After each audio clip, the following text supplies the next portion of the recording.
ममता की विदाई, वाम को नई उम्मीद, बंगाल की राजनीति में फिर से अपनी जमीन तलाश रहे वाम दल।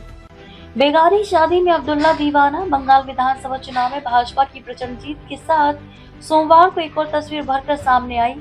वो थी माकपा कार्यकर्ताओं के जश्न की। ये जश्न सीधे जीत का नहीं बल्कि राजनीतिक संतुलन के बदलते संकेतों का था।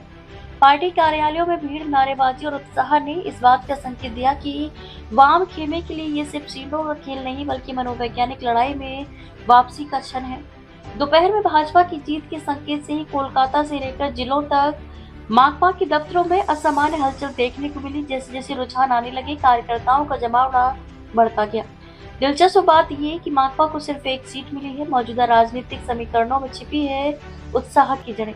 दरअसल इस उत्साह की जड़ें मौजूदा राजनीतिक समीकरणों में छिपी हैं। पिछले एक दशक से बंगाल की राजनीति मुख्यतः तृणमूल कांग्रेस और भाजपा के बीच सिमट गई थी। इस ध्रुवीकरण में वामपंथ लगभग हाशिए पर चला गया था।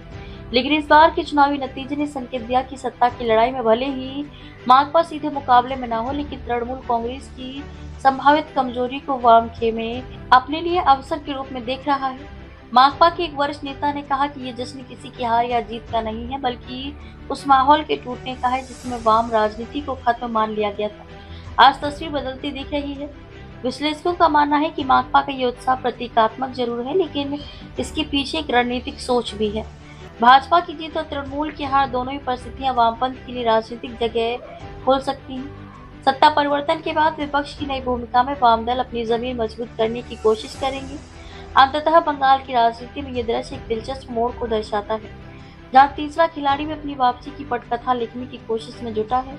आपको बता दें कि टीएमसी सुप्रीमो ममता 2011 में माकपा के 34 वर्षों के लंबे शासन को उखाड़ फेंक बंगाल की सत्ता पर काबिज हुई थी।